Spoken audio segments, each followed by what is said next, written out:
Welcome to Love Lines.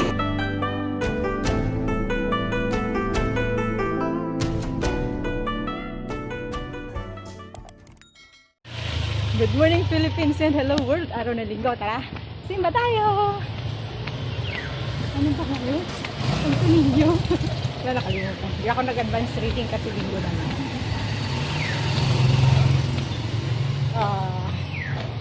Yan. Habol na kami sa oras. OTD for the day. Ayan. Yan. OTD for the day. Magsusuot ako ng belo kasi maganda siya tingnan. Hindi ng aking accessories. Di ako nag-relo. Wala nang battery yung relo eh. Kaya hindi ko siya sinuot. Yan. OTD ganyan. Nude na shoes. Tapos dress na ito. And ang aking mga iba-ibang kulay ng gold. May really gold. 14K. Saka ewan ko kung anong K itong gold na ito na may cross. Titanium. Tapos ang pulseras eh rose gold. Ayan. Okay. Oops. Ayan, nauna na si Love Lines Junior. Hinahabol ko. Hindi pa naman nag-start yung mask. Hindi pa nakaharang yung harang doon. There you go. Ready na sila. Malapit na mag-start kasi yung misa. Dito kami sa side dadaan. Oops.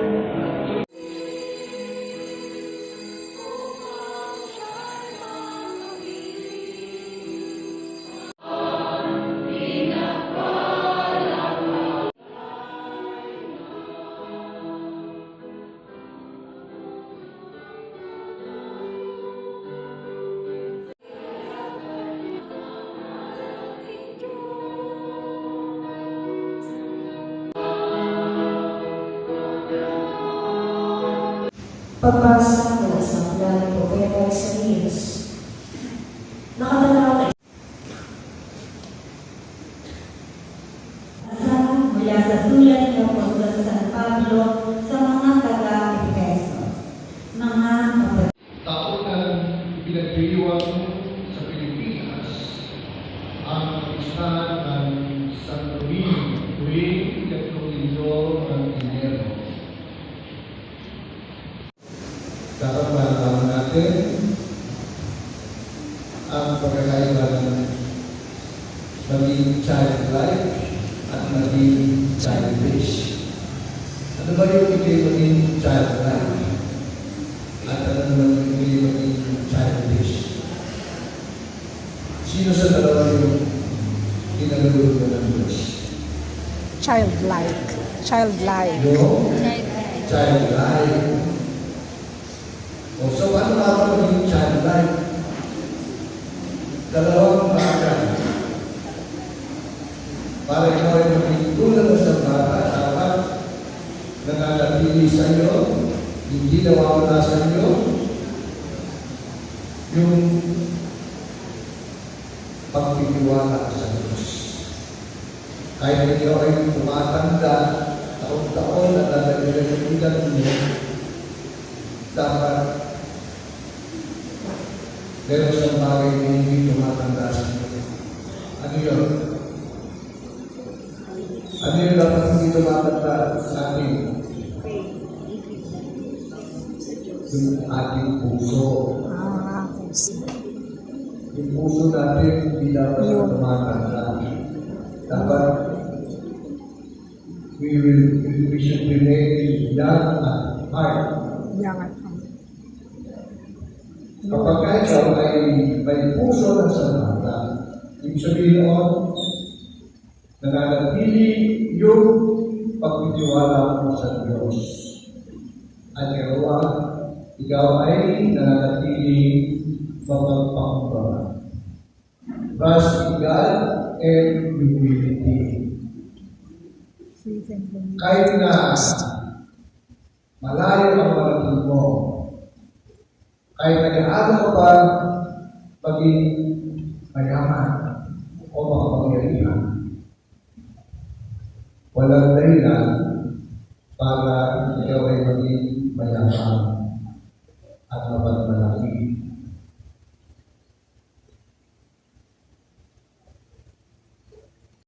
Yung pagiging mapagpakumbaba. Kapag ikaw ay mapagpakumbaba, ang paa mo ay nakatapak sa lupa. Yun ang ibig sabihin ng humble.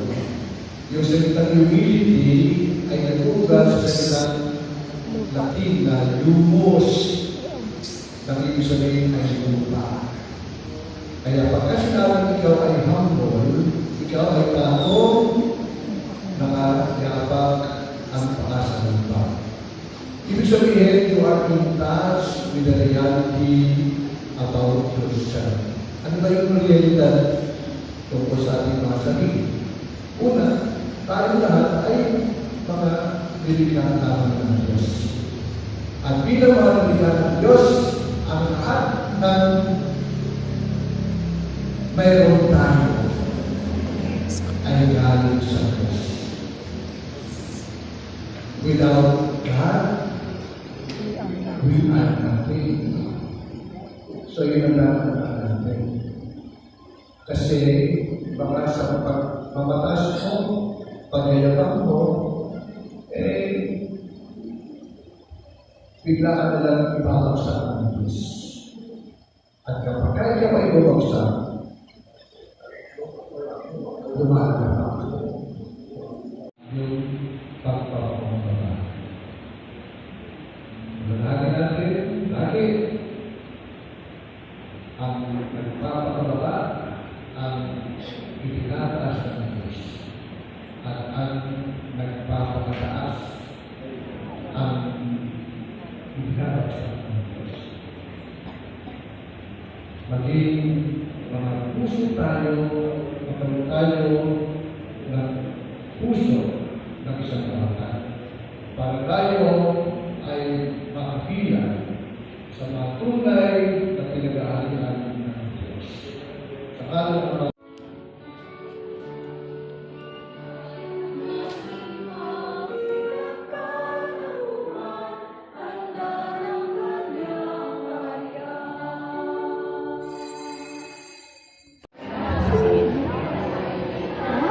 Ang ganda ng lighting, ang ganda ng belo ko.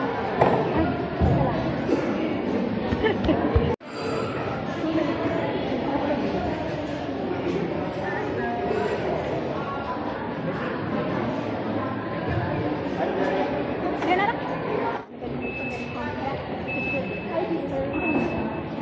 Yan. Gusto maganda na kabelo, oh. Ay, oo. Magbelo ka. Ang ganda akong dala eh. Nasusunod. Oh, sige. Bibili ko. What was siya? That's it. Ay, ganda. Viva Santo Niño. Oh. Happy Sunday. Tayo ay maging childlike. Ano yun? Malinis ang puso, umaasa sa Diyos at makakumbaba. Ayan. Ganda. Ano pala yung Santo Niño?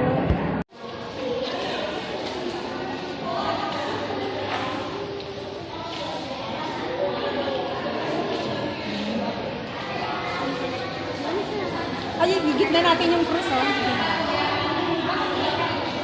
Smile. Cute yan ako. Oh, ang ganda ng video ng ano. Dali, dali. Oh. Oh, di ba maganda? Oo. Nakuha mo na? O, tara na. Okay. 2 words for the day ngayon. Childlike. And, 3 words pala. Childlike. Kasi when you're childlike, yung puso, yung heart.